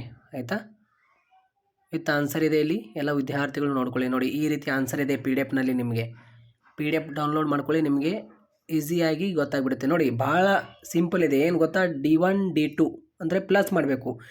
ಅಂದರೆ ಈ ಪ್ಲಸ್ ಮಾಡಿದರೆ ಇಲ್ಲಿ ಮಾರುಕಟ್ಟೆ ಬೇಡಿಕೆ ಬರುತ್ತೆ. ಆಯಿತಾ, D1 D2 ಪ್ಲಸ್ ಮಾಡಬೇಕು. ಇಲ್ಲಿ P ಅಂದರೆ ಬೆಲೆ ಆಗಿರುತ್ತೆ. ಇಲ್ಲಿ ನೋಡಿ, P = 1. ಆಯಿತಾ, 1 ಅಂದರೆ ಅದು ಬೆಲೆ. ಆಯಿತಾ, ಇಲ್ಲಿ P1 ಯಾವ ರೀತಿಯಲ್ಲಿ ಬರಿಬೇಕಂದ್ರೆ ಇಲ್ಲಿ ನೋಡಿ, P = ಆಯಿತಾ, P = 1 ಇದೆ. 1 ಈ ರೀತಿ ಸಿಂಬಲ್ ಕೊಟ್ಟು ಆ್ಯರೋ ಮಾರ್ಕ್. ಇಲ್ಲಿ 9 + 24 ಎಷ್ಟಾಗುತ್ತೆ? 33 ಈ ರೀತಿ. ಆಯಿತಾ, D1 D2 ಪ್ಲಸ್ ಮಾಡಬೇಕು. ಈ ರೀತಿ ಎಲ್ಲ ನೀವು 1ರಿಂದ 8ಗಳು ಇದೇ ರೀತಿ ನೀವು ಬರಿಬೇಕಾಗುತ್ತೆ. ಇಷ್ಟೇ, ಮತ್ತೇನಿಲ್ಲ ಅದರೊಳಗೆ. 4ನೇ ಅಧ್ಯಾಯದಲ್ಲಿ ನಿಮಗೆ ಈ ಒಂದು ಪ್ರಶ್ನೆ. ಈ ಕೆಳಗಿನ ಕೋಷ್ಟಕವು ಒಂದು ಪರಿಪೂರ್ಣ ಪೈಪೋಟಿ ಉದ್ಯಮ ಒಟ್ಟು ಆದಾಯ ಮತ್ತು ಒಟ್ಟು ವೆಚ್ಚದ ಪಟ್ಟಿಯನ್ನು ತೋರಿಸುತ್ತದೆ. ಪ್ರತಿ ಉತ್ಪನ್ನ ಹಂತದ ಲಾಭವನ್ನು ಲೆಕ್ಕ ಮಾಡಿ ಅಂದಿದ್ದಾರೆ. ಸರಕಿನ ಮಾರುಕಟ್ಟೆ ಬೆಲೆಯನ್ನು ನಿರ್ದೇಶಿಸಿ. ಇಲ್ಲಿ ನಿಮಗೆ ಈ ಒಂದು ಪ್ರಶ್ನೆ ಇಂಪಾರ್ಟೆಂಟ್ ಆಗಿರುತ್ತೆ. ಇಲ್ಲಿ ಆನ್ಸರ್ ನಿಮಗೆ PDF ನಲ್ಲಿ ಕೊಟ್ಟಿದ್ದೇನೆ. ಬೋಧ್ ಮೇಡಮ್ ಎಲ್ಲ ವಿದ್ಯಾರ್ಥಿಗಳು. ಇಲ್ಲಿ ಸ್ಕ್ರೀನ್ ಮೇಲೆ ಕಾಣ್ತದಲ್ಲ ಈ ಒಂದು ಫೋಟೋ PDF ನಲ್ಲಿ ನಾನು ನಿಮಗೆ ಆ್ಯಡ್ ಮಾಡಿದ್ದೀನಿ. ಎಲ್ಲ ವಿದ್ಯಾರ್ಥಿಗಳು ಹೋಗಿ ನೋಡ್ಕೊಳ್ಳಿ. ಆಯಿತಾ, ಇಲ್ಲಿ ಇಂಗ್ಲೀಷ್ ಮೀಡಿಯಂ ಎಲ್ಲ ವಿದ್ಯಾರ್ಥಿಗಳಿಗೆ ಇಲ್ಲಿ ಆನ್ಸರ್ ಕೊಟ್ಟಿದೆ. ನೋಡಿ, ಫಾರ್ಮುಲಾ ಏನು, ಪ್ರಾಫಿಟ್ ನಾವು ಕಂಡುಹಿಡಿಯಲು TR - TC ಮಾಡಬೇಕು. ಅಂದಾಗ ನಮಗೆ ಇದು ಪ್ರಾಫಿಟ್ ಬರುತ್ತೆ, ಲಾಭ. ಆಯಿತಾ, ಇಲ್ಲಿ Q ಕೊಟ್ಟಿದ್ದಾರೆ, ಇಲ್ಲಿ TR ಇದೆ, ಇಲ್ಲಿ TC ಇದೆ. ಇಲ್ಲಿ ಮಾರುಕಟ್ಟೆ ಬೆಲೆ. ಸೊ ಗೊತ್ತಾಯ್ತಾ, ಇಲ್ಲಿ ಮಾರುಕಟ್ಟೆ ಬೆಲೆ ಹೇಗೆ ಕಂಡುಹಿಡಿಬೇಕಂದ್ರೆ TR/Q ಮಾಡಬೇಕು. ಸೊ ಆವಾಗ ಇದು ನಮಗೆ ಮಾರುಕಟ್ಟೆ ಬೆಲೆ ಬರುತ್ತೆ. ಇಲ್ಲಿ ಕೊನೆಯದಾಗಿದೆಯಲ್ಲ, ಸೊ TR/Q, TR ಇದೆಯಲ್ಲ ಅಲ್ಲಿ /Q ಮಾಡಬೇಕು. ಸೊ ಗೊತ್ತಾಯ್ತಾ, ಈ ರೀತಿಯಲ್ಲಿ. ಇವಾಗ ಫಾರ್ ಎಕ್ಸಾಂಪಲ್ ಇಲ್ಲಿ -5 ಹೆಂಗೆ ಬಂತಂದರೆ ಇಲ್ಲಿ ನಮ್ಮದು TR ಏನಿದೆ 0 ಆಗಿದೆ. ಇಲ್ಲಿ TC ಎಷ್ಟಿದೆ? 5 ಇದೆ. ಅಂದರೆ ನಮಗೆ ಲಾಭಕ್ಕಿಂತ ಒಟ್ಟು ವೆಚ್ಚ ಹೆಚ್ಚಾಯಿತು, 5 ಆಯಿತು. ಸೊ ಇಲ್ಲಿ TR - TC ಮಾಡಬೇಕಲ್ಲ. TR ಎಷ್ಟಿದೆ? 0 ಇದೆ. 0 ಒಳಗೆ 5 ಮೈನಸ್ ಮಾಡಿ -5 ಬರುತ್ತೆ. 5ರೊಳಗೆ 7 ಮೈನಸ್ ಮಾಡಿ -2 ಬರುತ್ತೆ. ಸೊ ಗೊತ್ತಾಯ್ತಾ, ಯಾವಾಗಲೂ ನಮ್ಮದು TR ಹೆಚ್ಚಿರಬೇಕು, TC ಕಡಿಮೆ ಇರಬೇಕು. ಟಿ ಸಿನೇ ಹೆಚ್ಚಿತ್ತಂದರೆ ಟಿ ಆರ್ ಕಡಿಮೆ ಇತ್ತಂದರೆ ಅದು ಮೈನಸ್ಸೇ ಬರುತ್ತೆ. ಸೊ ಗೊತ್ತಾಯ್ತಾ, ಇದು ಇಂಪಾರ್ಟೆಂಟ್ ಆಗಿರುತ್ತೆ, ಇದು ನೆನಪಿನಲ್ಲಿ ಇಟ್ಕೊಂಡ್ಬಿಡ್ರಿ ಅಂಶ. ನೆಕ್ಸ್ಟ್ ಕ್ವಶನ್ ನೋಡೋಣ ಇವಾಗ. ಇದು ಅದೇ 4ನೇ ಅಧ್ಯಾಯದಲ್ಲಿ ನಿಮಗೆ ಪರಿಪೂರ್ಣ ಪೈಪೋಟಿ ಮಾರುಕಟ್ಟೆಯ ಲಕ್ಷಣಗಳನ್ನು ವಿವರಿಸಿ ಅಂತ ನೋಡ್ಕೊಳ್ಳಿ. ಇಲ್ಲಾಂದರೆ ಈ ಒಂದು ಪ್ರಶ್ನೆ, ಪರಿಪೂರ್ಣ ಪೈಪೋಟಿಯಲ್ಲಿ ಉದ್ಯಮ ಘಟಕದ ಲಾಭ ಗರಿಷ್ಠಗೊಳಿಸುವಿಕೆ 3ನೇ ಷರತ್ತನ್ನು ರೇಖಾಚಿತ್ರ ಸಹಾಯದಿಂದ ವಿವರಿಸಿ ಅಂತ ಪ್ರಶ್ನೆ. ಈ ಒಂದು ಪ್ರಶ್ನೆ ಕೂಡ ರಿಪೀಟ್ ಕೇಳಿರೋದೇ, ಉದ್ಯಮ ಘಟಕದ ಪೂರೈಕೆ ರೇಖೆ ನಿರ್ಧಾರಕಗಳನ್ನು ಹೆಸರಿಸಿ. ಈ 3 ಪ್ರಶ್ನೆ ನಿಮಗೆ ಹೆಚ್ಚಾಗಿ ಉದ್ಯಮ ಘಟಕದ ಪೂರೈಕೆ ನೋಡ್ಕೊಳ್ಳಿ ಮತ್ತು ಪರಿಪೂರ್ಣ ಪೈಪೋಟಿಯಲ್ಲಿ ಉದ್ಯಮ ಘಟಕದ 3 ಷರತ್ತುಗಳು ರೇಖಾಚಿತ್ರ, ಆ ಪ್ರಶ್ನೆ ಇಂಪಾರ್ಟೆಂಟ್. ಇಲ್ಲಿ ಈ ರೀತಿ ನಿಮಗೆ ಹಾಟ್ ಕ್ವಶನ್ ಏನು ಕೇಳಿದಾರಲ್ಲ, ಅಂದರೆ ಹೈಯರ್ ಓರಿಯೆಂಟೆಡ್ ಕ್ವಶನ್ಸ್ಗಳು, ಅಂದರೆ ಹೊಸ ಕ್ವಶನ್ಸು, ಈ ರೀತಿ ಕ್ವಶನ್ಸ್ ಬರ್ತಾ ಇದೆ ನಿಮಗೆ. ಈ ಎಲ್ಲ ಪ್ರಶ್ನೆಗಳಿಗೆ ಕೆಳಗಡೆ ಕೊಟ್ಟಿರುವಂಥ PDF ಆಯಿತಾ, ಡೋಂಟ್ ವರಿ. ಈ ರೀತಿಯಲ್ಲಿ ನಿಮಗೆ ಪ್ರಶ್ನೆ ಇಂಪಾರ್ಟೆಂಟ್ ಆಗಿರುತ್ತೆ. ಸೊ ಇಲ್ಲಿ ಹತ್ತಿಯ ಮಾರುಕಟ್ಟೆಯನ್ನು ಪರಿಗಣಿಸಿ, ಹತ್ತಿಯ ಬೇಡಿಕೆ ರೇಖೆಯು Q = ಇಲ್ಲಿ 200 ಅಂತ ಪ್ರಶ್ನೆ ನೋಡ್ಕೊಳ್ಳಿ, ಇಂಪಾರ್ಟೆಂಟ್ ಅದು ಕೂಡ. ಈ ಒಂದು ಪ್ರಶ್ನೆ ಕೂಡ ನಿಮಗೆ 4 ಅಂಕದ ಪ್ರಶ್ನೆಯಲ್ಲಿ 5ನೇ ಅಧ್ಯಾಯದಲ್ಲಿ ಬೇಡಿಕೆ ಮತ್ತು ಪೂರೈಕೆ ಏಕಕಾಲ ಪಲ್ಲಟಗಳಿಂದ ಸಮತೋಲನ ಮೇಲೆ ಪರಿಣಾಮ ತೋರಿಸುವ ಕೋಷ್ಟಕವನ್ನು ಬರೆಯಿರಿ ಅಂತ ಪ್ರಶ್ನೆ. ವೆರಿ ವೆರಿ ಇಂಪಾರ್ಟೆಂಟ್ ಅದು ಪ್ರಶ್ನೆ ಆಯಿತಾ. ನೆಕ್ಸ್ಟ್ ಕ್ವಶನ್, ಪಾರ್ಟ್ 2ನಲ್ಲಿನ 4 ಅಂಕದ ಪ್ರಶ್ನೆಗಳು. ಇಲ್ಲಿ 1ನೇ ಅಧ್ಯಾಯದಲ್ಲಿ ಬಂಡವಾಳಶಾಹಿ ದೇಶದ ಆರ್ಥಿಕತೆಯ ಕಾರ್ಯವೈಖರಿಯನ್ನು ವಿವರಿಸಿ. Very very important. ಸಮಗ್ರ ಅರ್ಥಶಾಸ್ತ್ರವು ಸೂಕ್ಷ್ಮ ಅರ್ಥಶಾಸ್ತ್ರಕ್ಕಿಂತ ಯಾವ ರೀತಿಯಲ್ಲಿ ಭಿನ್ನವಾಗಿದೆ ಎಂಬುದನ್ನು ಸಂಕ್ಷಿಪ್ತವಾಗಿ ವಿವರಿಸಿ. ವೆರಿ ವೆರಿ ಇಂಪಾರ್ಟೆಂಟ್ ಆಗಿರುತ್ತೆ. ಒಂದನೆಯ ಪ್ರಶ್ನೆ ವೆರಿ ವೆರಿ ಇಂಪಾರ್ಟೆಂಟ್. ಇಲ್ಲಿ ಅಭಿವೃದ್ಧಿ ಹೊಂದಿದ ಮತ್ತು ಅಭಿವೃದ್ಧಿಶೀಲ ದೇಶಗಳಲ್ಲಿ ಸರ್ಕಾರ ಮತ್ತು ಕುಟುಂಬ ವಲಯಗಳ ಪಾತ್ರವನ್ನು ಚರ್ಚಿಸಿ, ಈ ಒಂದು ಪ್ರಶ್ನೆ. ಮತ್ತು ಬಂಡವಾಳಶಾಹಿ ದೇಶದ ಆರ್ಥಿಕತೆಯ ಕಾರ್ಯವೈಖರಿ ಪ್ರಶ್ನೆ ವೆರಿ ವೆರಿ ಇಂಪಾರ್ಟೆಂಟ್. ಇದು ಸಮಗ್ರ ಅರ್ಥಶಾಸ್ತ್ರ ಮತ್ತು ಇದಕ್ಕೆ ಜಸ್ಟ್ ಕ್ಯಾಶುವಲ್ ಆಗಿ ನೋಡ್ಕೊಳ್ಳಿ, ಸಮಗ್ರ ಅರ್ಥಶಾಸ್ತ್ರ ಮತ್ತು ಸೂಕ್ಷ್ಮ ಅರ್ಥಶಾಸ್ತ್ರ ಯಾವ ರೀತಿಯಲ್ಲಿ ಭಿನ್ನವಾಗಿದೆ ಎಂಬುದು ಕ್ಯಾಶುವಲ್ ಆಗಿ ನೋಡ್ಕೊಳ್ಳಿ. ಸೊ ನೆಕ್ಸ್ಟ್ ಕ್ವಶನ್, ಇಲ್ಲಿ 2ನೇ ಅಧ್ಯಾಯದಲ್ಲಿ ನಿಮಗೆ 4 ಅಂಕದ ಪ್ರಶ್ನೆ. ಒಂದು ಆರ್ಥಿಕತೆಯ ಆದಾಯದ ವೃತ್ತಾಕಾರದ ಚಲನೆಯನ್ನು ಪಟದ ಸಹಾಯದಿಂದ ನಿರೂಪಿಸಿ. ವೆರಿ ವೆರಿ ಇಂಪಾರ್ಟೆಂಟ್ ಇದು. ತಪ್ಪು ಸೀಲಿ ಪಟ್ಟಿಯ ಯೋಜಿತವಲ್ಲದ ಶೇಖರಣೆ ಮತ್ತು ಕುಸಿತವನ್ನು ಉದಾಹರಣೆದೊಂದಿಗೆ ವಿಷದಪಡಿಸಿ. ಈ ಒಂದು ಪ್ರಶ್ನೆ ಕೂಡ ವೆರಿ ವೆರಿ ಇಂಪಾರ್ಟೆಂಟ್, ಅತಿ ಹೆಚ್ಚು ಕೇಳಿರುವಂಥ ಪ್ರಶ್ನೆ. ಬಾಹ್ಯತೆಗಳನ್ನು ಕುರಿತು ಬರೆಯಿರಿ. Very very important. ಈ ರೀತಿಯಲ್ಲಿ ನಿಮಗೆ ಇಂಪಾರ್ಟೆಂಟ್ ಕ್ವಶನ್ಸ್ಗಳಾಗಿರುತ್ತೆ ಇದು. ಒಂದು ವೇಳೆ ನಿಮಗೆ 4 ಅಂಕದ ಪ್ರಶ್ನೆಯಲ್ಲಿ ಈ ಮೇಲಿನ ಪ್ರಶ್ನೆಗಳು ಕೇಳಿಲ್ಲ ಅಂದರೆ ಈ ಒಂದು ನಿಮಗೆ ಪ್ರಾಬ್ಲಮ್ ಕೇಳಬಹುದು. ನಿಮಗೆ ಹೊಸ ಕ್ವಶನ್ ಇದು. ಈ ಕೆಳಗಿನ ದತ್ತಾಂಶಗಳು ಅಂತ ಪ್ರಶ್ನೆ ಇದೆ ನೋಡಿ, ಬಳಸಿಕೊಂಡು ಸವಕಳಿ ಸಮಗ್ರ ಮೌಲ್ಯವನ್ನು ಲೆಕ್ಕ ಮಾಡಿ ಅಂತ. ಮೊದಲಿಗೆ ಇದು GDP ಇದು ಬರಿಬೇಕಾಗುತ್ತೆ, ಆಮೇಲೆ ಇದು ಸೂತ್ರ ಹಾಕಿ ಬರಿಬೇಕು. ಇಲ್ಲಿ GDP ಕೊಟ್ಟಿದ್ದಾರೆ 1100 ಕೋಟಿ ಆಯಿತಾ, ಹೂಡಿಕೆ ಕೊಟ್ಟಿದ್ದಾರೆ 100 ಕೋಟಿ, ಸರ್ಕಾರಿ ವೆಚ್ಚ 150 ಕೋಟಿ, ಬಳಕೆ 850 ಕೋಟಿ ಅಂತ ಕೊಟ್ಟಿದ್ದಾರೆ. ಇಲ್ಲಿ ಸೂತ್ರ ನೋಡಿ, GDP = C + I + G. ಇಲ್ಲಿ C ಅಂದರೆ ಕನ್ಸಂಪ್ಷನ್ ಬಳಕೆ, C ಆಗಿರುತ್ತೆ. I ಅಂದರೆ ಇನ್ವೆಸ್ಟ್ಮೆಂಟ್, G ಅಂದರೆ ಗೋರ್ಮೆಂಟ್ ಎಕ್ಸ್ಪೆಂಡಿಚರ್ ಅಂತ. ಇಲ್ಲಿ ಕನ್ಸಂಪ್ಷನ್ ಎಷ್ಟು ಕೊಟ್ಟಿದ್ದಾರೆ, ಬಳಕೆ 850 ಕೋಟಿ ಕೊಟ್ಟಿದ್ದಾರೆ. ಇವಾಗ ಇಲ್ಲಿ ನಾವು ಸೂತ್ರ ಬಳಕೆ ಆನ್ಸರ್ ಮಾಡಬೇಕು ಆಯಿತಾ. ಇಲ್ಲಿ ಪ್ಲಸ್ ಮಾಡಬೇಕು. ಇಲ್ಲಿ C ಅಂದರೆ ಕನ್ಸಂಪ್ಷನ್, ಬಳಕೆ 850 ಪ್ಲಸ್, ಇಲ್ಲಿ I ಅಂದರೆ ಇನ್ವೆಸ್ಟ್ಮೆಂಟ್ 100 ಪ್ಲಸ್, ಇಲ್ಲಿ ಗೋರ್ಮೆಂಟ್ ಎಕ್ಸ್ಪೆಂಡಿಚರ್ G ಅಂದರೆ. ಸೊ ಪ್ಲಸ್ ಮಾಡಿ ಎಷ್ಟು ಬರುತ್ತೆ, 1100 ಬರುತ್ತೆ. ಇಲ್ಲಿ ಇವಾಗ ಉಳಿತಾಯ ಕಂಡುಹಿಡಿಬೇಕು. S = Y - C ಆಯಿತಾ. ಆಲ್ರೆಡಿ ನಾವು ಇಲ್ಲಿ ಕಂಡುಹಿಡಿದಿದ್ದೀವಿ. GDP ಎಷ್ಟು 1100 ಬಂದಿದೆ. ಇಲ್ಲಿ 850 ನಾವು ಮೈನಸ್ ಮಾಡಬೇಕು, ಕನ್ಸಂಪ್ಷನ್ ಬಳಕೆ ನಾವು ಮೈನಸ್ ಮಾಡಬೇಕು. 1100 ಒಳಗೆ 850 250 ಬರುತ್ತೆ. ಇಲ್ಲಿ ಇಂಗ್ಲೀಷ್ ಮೀಡಿಯಂ ಎಲ್ಲ ವಿದ್ಯಾರ್ಥಿಗಳಿದೆ. ಈ ರೀತಿ ಸಿಂಪಲ್ ಇದೆ ಪ್ರಾಬ್ಲಮ್. ಇವಾಗ 3ನೇ ಅಧ್ಯಾಯ ನಿಮಗೆ ಹಣ ಮತ್ತು ಬ್ಯಾಂಕಿಂಗ್, ಮನಿ ಆ್ಯಂಡ್ ಬ್ಯಾಂಕಿಂಗ್ ಅಧ್ಯಾಯದಲ್ಲಿ RBIನ ಕಾರ್ಯಗಳು ಸಂಕ್ಷಿಪ್ತವಾಗಿ ವಿವರಿಸಿ ಪ್ರಶ್ನೆ ನೋಡ್ಕೊಂಡು ಬಿಡ್ರಿ. ವೆರಿ ವೆರಿ ಇಂಪಾರ್ಟೆಂಟ್, ಈ ಬಾರಿ ಕೇಳ್ತಾನೆ. ಭಾರತದ ರಿಸರ್ವ್ ಬ್ಯಾಂಕಿನ ಕಾರ್ಯಗಳನ್ನು ಸಂಕ್ಷಿಪ್ತವಾಗಿ ವಿವರಿಸಿ ಆಯಿತಾ. Briefly explain the functions of RBI. ಹಣದ ಶಾಸನಬದ್ಧ ವ್ಯಾಖ್ಯಾನಗಳನ್ನು ಕುರಿತು ಬರೀರಿ. ಈ ಒಂದು ಪ್ರಶ್ನೆ ಕೂಡ ನೋಡ್ಕೊಳ್ಳಿ ಆಯಿತಾ. ವೆರಿ ವೆರಿ ಇಂಪಾರ್ಟೆಂಟ್ ಆಗಿರುತ್ತೆ ನಿಮಗೆ. ಇದು 4ನೇ ಅಧ್ಯಾಯ ಮೇಲೆ ನಿಮಗೆ ಈ ಒಂದು ಪ್ರಶ್ನೆ ಆಗಿರುತ್ತೆ. ಸಮಗ್ರ ಬೇಡಿಕೆ ಬಿಂಬಕದ ಅರ್ಥವನ್ನು ಬರೀರಿ. ರೇಖಾತ್ಮಕವಾಗಿ ಅದನ್ನು ಹೇಗೆ ಪಡೆಯಬಹುದು, ಅನುಭೋಗ ಬಿಂಬಕವನ್ನು ರೇಖಾಚಿತ್ರದೊಂದಿಗೆ ವಿವರಿಸಿ. ಈ 2 ಪ್ರಶ್ನೆ ಇದರೊಳಗೆ ಇಂಪಾರ್ಟೆಂಟ್ ಆಗಿರುತ್ತೆ. ಈ ಹೂಡಿಕೆ ಅಷ್ಟೇನು ಕೇಳಿಲ್ಲ. ಈ 5ನೇ ಅಧ್ಯಾಯದಲ್ಲಿ ನಿಮಗೆ ರಿಕಾರ್ಡಿಯನ್ ಸಮಾನತೆಯನ್ನು ಕುರಿತು ಬರೆಯಿರಿ ಪ್ರಶ್ನೆ ಕೂಡ ನೋಡ್ಕೊಳ್ಳಿ. Very very important. ಇಲ್ಲಿ ಇನ್ನೊಂದು ಪ್ರಶ್ನೆ, ಸರ್ಕಾರದ ಮುಂಗಡ ಪತ್ರದ ಪಟವನ್ನು ಬರೆಯಿರಿ ನೋಡ್ಕೊಳ್ಳಿ. ಈ ಒಂದು ಪ್ರಶ್ನೆ ವೆರಿ ವೆರಿ ಇಂಪಾರ್ಟೆಂಟ್ ಆಗಿರುತ್ತೆ ನಿಮಗೆ ಆಯಿತಾ, 5ನೇ ಅಧ್ಯಾಯದಲ್ಲಿ. ಅದೇ ರೀತಿ ಇಲ್ಲಿ ನಿಮಗೆ 6ನೇ ಅಧ್ಯಾಯದಲ್ಲಿ ನೋಡಿ, ಈ 6ನೇ ಅಧ್ಯಾಯದಲ್ಲಿ ಈ 2 ಪ್ರಶ್ನೆ ನೋಡ್ಕೊಂಡು ಬಿಡ್ರಿ. ಚಾಲ್ತಿ ಖಾತೆ ಭಾಗಗಳ ಪಟ ನೋಡ್ಕೊಳ್ಳಿ, ಇಲ್ಲಾಂದರೆ ಬಂಡವಾಳ ಖಾತೆ ಭಾಗಗಳ ಪಟ, ಎರಡರಲ್ಲಿ ಯಾವುದಾದ್ರು ಒಂದು ಬಂದೇ ಬರುತ್ತೆ. ನಿಮಗೆ ಹೆಚ್ಚಾಗಿ ಬಂಡವಾಳ ಖಾತೆ ಕೇಳಿದರೆ, ಬಟ್ ನೀವು ಚಾಲ್ತಿ ಖಾತೆ ಕೂಡ ನೋಡ್ಕೊಳ್ಳಿ. ಇದು ಸಂದಾಯ ಬಾಕಿಯ ಚಾಲ್ತಿ ಖಾತೆ ಭಾಗಗಳ ಪಟ ಆಗಿರುತ್ತೆ. ಸಂದಾಯ ಬಾಕಿ ಬಂಡವಾಳ ಖಾತೆ ಭಾಗಗಳ ಪಟ. ವ್ಯಾಪಾರ ಬಾಕಿ ಪರಿಕಲ್ಪನೆಯನ್ನು ಕುರಿತು ಬರೀ ಪ್ರಶ್ನೆ ಕೂಡ ಕ್ಯಾಶುವಲ್ ಆಗಿ ಅಷ್ಟೇ ನೋಡ್ಕೊಳ್ಳಿ. ಇವಾಗ ಬನ್ನಿ 6 ಅಂಕದ ಪ್ರಶ್ನೆಗಳು ನೋಡೋಣ. ಪಾರ್ಟ್ 1ನಲ್ಲಿ ನಿಮಗೆ ಅನುಭೋಗಿಯ ಆದರ್ಶ ಆಯ್ಕೆಯನ್ನು ರೇಖಾಚಿತ್ರದಿಂದ ವಿವರಿಸಿ. ವೆರಿ ವೆರಿ ಇಂಪಾರ್ಟೆಂಟ್ ಪ್ರಶ್ನೆ ಸ್ನೇಹಿತರೆ, ಅತಿ ಹೆಚ್ಚು ರಿಪೀಟ್ ಕೇಳಿರುವಂಥ ಪ್ರಶ್ನೆ. ಅನುಭೋಗಿಯ ಆದರ್ಶ ಆಯ್ಕೆಯನ್ನು ರೇಖಾಚಿತ್ರ ಸಹಾಯದಿಂದ ವಿವರಿಸಿ. ಇಳಿಮುಖ ಸೀಮಾಂತ ತುಷ್ಟಿಗುಣ ನಿಯಮವನ್ನು ಕೋಷ್ಟಕ ಮತ್ತು ರೇಖಾಚಿತ್ರ ಸಹಾಯದಿಂದ ವಿವರಿಸಿ. ಈ ಎರಡೇ ಪ್ರಶ್ನೆ ಅತಿ ಹೆಚ್ಚು ನಿಮಗೆ ರಿಪೀಟ್ ಕೇಳಿರುವಂಥ ಪ್ರಶ್ನೆ ಇದು. ಮಾರುಕಟ್ಟೆ ಬೇಡಿಕೆ ರೇಖೆಯನ್ನು ರೇಖಾಚಿತ್ರಗಳ ಸಹಾಯದಿಂದ ಪ್ರಶ್ನೆ ಇದಿಲ್ಲ, ಜಸ್ಟ್ ಕ್ಯಾಶುವಲ್ ಆಗಿ ನೋಡ್ಕೊಳ್ಳಿ. ಬಟ್ ಔದಾಸೀನ್ಯ ವಕ್ರರೇಖೆಯ ಗುಣಲಕ್ಷಣಗಳು ನೋಡ್ಕೊಳ್ಳಿ ಆಯಿತಾ. ಒಂದೊಂದು ಬಾರಿ ಏನು ಮಾಡಿಬಿಡ್ತಾನೆ ಅಂದರೆ ಈಸಿ ಕ್ವಶನ್ನೇ ಕೇಳಿಬಿಡ್ತಾನೆ. ಇಲ್ಲಿ 3ನೇ ಅಧ್ಯಾಯದಲ್ಲಿ ನಿಮಗೆ ಒಂದು 6 ಅಂಕದ ಒಂದು ಪ್ರಶ್ನೆ, ಉತ್ಪಾದನೆ ಮತ್ತು ವೆಚ್ಚಗಳು. ಒಟ್ಟು ಉತ್ಪನ್ನ, ಸರಾಸರಿ ಉತ್ಪನ್ನ ಮತ್ತು ಸೀಮಾಂತ ಉತ್ಪನ್ನಗಳ ರೇಖೆಗಳ ಆಕಾರವನ್ನು ವಿವರಿಸಿ ಪ್ರಶ್ನೆ. ಈ ಒಂದು ಪ್ರಶ್ನೆ ಅಷ್ಟೇನು ಇಂಪಾರ್ಟೆಂಟ್ ಏನಿಲ್ಲ, ಬಟ್ ಇಲ್ಲಿ ಒಂದು ಪ್ರಶ್ನೆ ಇದೆ ನೋಡಿ. ಈ ಕೆಳಗಿನ ಕೋಷ್ಟಕವು ಶ್ರಮದ ಸರಾಸರಿ ಉತ್ಪನ್ನ ಪಟ್ಟಿಯನ್ನು ನೀಡುತ್ತದೆ. ಶ್ರಮದ ಒಟ್ಟು ಉತ್ಪನ್ನ ಮತ್ತು ಸೀಮಾಂತ ಉತ್ಪನ್ನಗಳನ್ನು ಕಂಡುಹಿಡಿಯಿರಿ. ಈ ಒಂದು ಪ್ರಶ್ನೆ ವೆರಿ ವೆರಿ ಇಂಪಾರ್ಟೆಂಟ್. ಈ ಪ್ರಾಬ್ಲಮ್ ಕೇಳಿಲ್ಲ ಅಂದರೆ ನಿಮಗೆ ವಿವಿಧ ಅಲ್ಪಾವಧಿ ವೆಚ್ಚಗಳನ್ನು ವಿವರಿಸಿ ಅಂತ ಕೇಳ್ಬೋದು.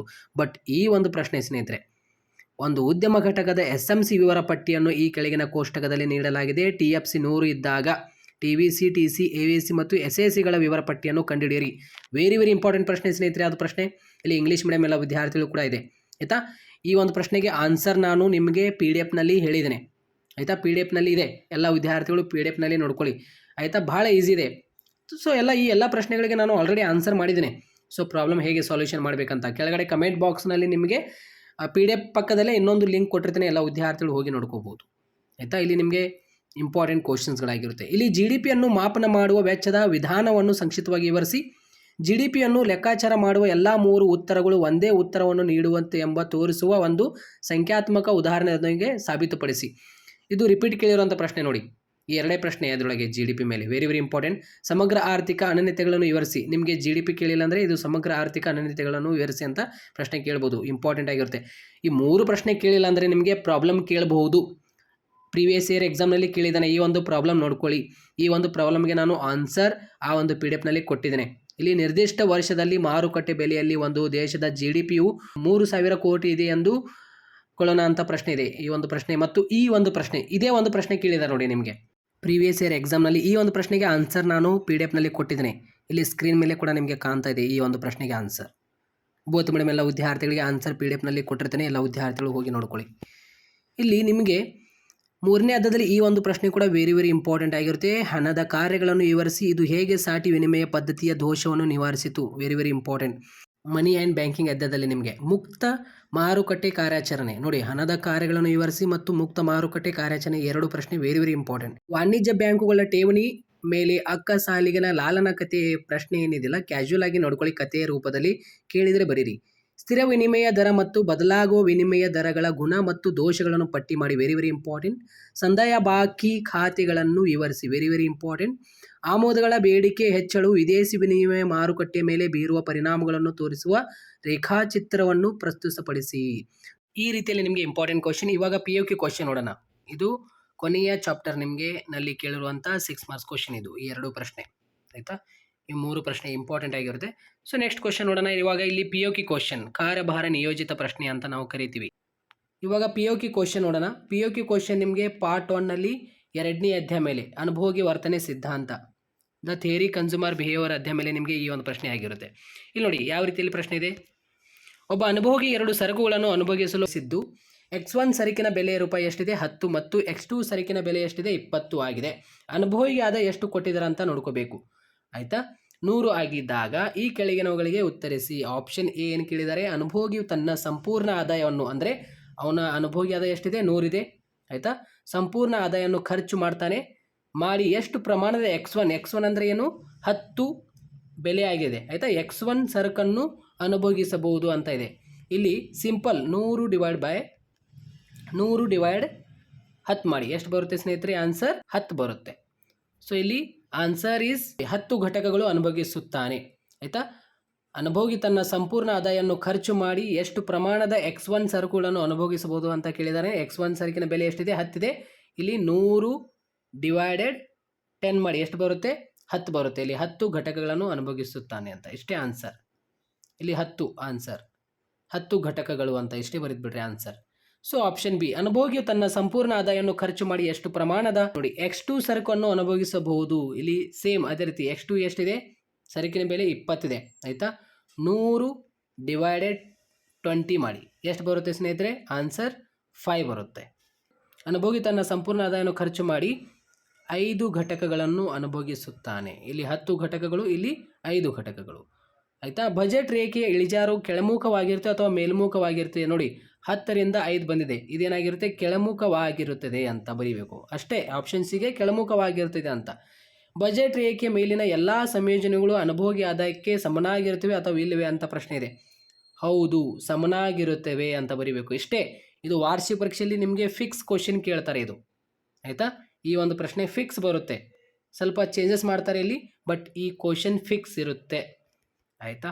ಆಪ್ಷನ್ ಇ, ಅನುಭೋಗಿಯು X1 ಸರಕಿನ ಹೆಚ್ಚುವರಿ ಘಟಕವನ್ನು ಪಡೆಯಲು ಬಯಸಿದರೆ X2 ಸರಕನ್ನು ಬಿಟ್ಕೊಡಬೇಕಾಗುತ್ತದೆ. ಇದು ಸರಿಯೇ ಅಂತ ಕೇಳಿದ್ದಾರೆ. ಹೌದು, ಇದು ಸರಿ ಅಂತ ಇಷ್ಟೇ ಬರೆದು ಬಿಡ್ರಿ. ನಿಮಗೆ 5ಕ್ಕೆ 5 ಮಾರ್ಕ್ಸ್ ಇಲ್ಲಿ ಬರುತ್ತೆ. ಸೊ ಗೊತ್ತಾಯ್ತಾ? ಸಿಂಪಲ್. ಇಲ್ಲಿ ಇಂಗ್ಲೀಷ್ ಮೀಡಿಯಂ ಎಲ್ಲ ವಿದ್ಯಾರ್ಥಿಗಳು ಇಲ್ಲಿ ನೋಡಿ ಆನ್ಸರ್ ಯಾವ ರೀತಿಯಲ್ಲಿ ಬರೀಬೇಕು? 10 ಘಟಕಗಳನ್ನು ಅನುಭೋಗಿಸುತ್ತಾನೆ, 5 ಘಟಕಗಳನ್ನು ಅನುಭೋಗಿಸುತ್ತಾನೆ, ಕೆಳಮುಖವಾಗಿರುತ್ತದೆ. ಹೌದು, ಅನುಭೋಗಿ ಅದಕ್ಕೆ ಸಮನಾಗಿರುತ್ತದೆ. ಹೌದು, ಇದು ಸರಿ ಅಂತ. ಏಕೆಂದರೆ ಅನುಭೋಗಿಯ ಆದಾಯವು ಸೀಮಿತವಾಗಿದೆ ಅಂತ. ಇಷ್ಟೇ. ಇವಾಗ ಇಂಗ್ಲೀಷ್ ಮೀಡಿಯಂ ಎಲ್ಲ ವಿದ್ಯಾರ್ಥಿಗಳಿಗೆ ಇಲ್ಲಿದೆ ಆನ್ಸರ್, ಇಲ್ಲಿ ಕೊಟ್ಟಿದ್ದೇನೆ ಇಂಗ್ಲೀಷ್ ಮೀಡಿಯಂ ಎಲ್ಲ ವಿದ್ಯಾರ್ಥಿಗಳಿಗೆ. ಸೊ ಅದೇ ರೀತಿ ಇಲ್ಲಿ ನೆಕ್ಸ್ಟ್ ಕ್ವಶನ್ ನೋಡೋಣ. ಇವಾಗ ಇಲ್ಲಿ ನಿಮಗೆ ಇಂಗ್ಲೀಷ್ ಮೀಡಿಯಂ ಎಲ್ಲ ವಿದ್ಯಾರ್ಥಿಗಳಿಗೆ ಈ ಒಂದು ಪ್ರಶ್ನೆ ಇದೆ ಇಲ್ಲಿ. ಇವಾಗ ಇಲ್ಲೊಂದು ಪ್ರಶ್ನೆ ಇದೆ ನೋಡಿ. ಈ ಕೆಳಗಿನ ಕೋಷ್ಟಕ್ಕೆ ಒಂದು ರೇಖಾಚಿತ್ರವನ್ನು ರಚಿಸಿ ಮತ್ತು ರೇಖಾಚಿತ್ರದಲ್ಲಿ ಸಮತೋಲನ ಬಿಂದು, ಸಮತೋಲನ ಬೆಲೆ, ಸಮತೋಲನ ಪ್ರಮಾಣ, ಅಧಿಕ ಬೇಡಿಕೆ ಹಾಗೂ ಅಧಿಕ ಪೂರೈಕೆಗಳನ್ನು ಗುರುತಿಸಿ ಅಂತ ಇಲ್ಲಿ ಪ್ರಶ್ನೆ ಇದೆ. ಇವಾಗ ನಾವು ರೇಖಾಚಿತ್ರದಲ್ಲಿ ರಚಿಸಬೇಕು. ಸೊ ಇಲ್ಲಿ QD ಮತ್ತು QS ನಮಗೆ ಕೊಟ್ಟಿದ್ದಾರೆ. ಆಯಿತಾ?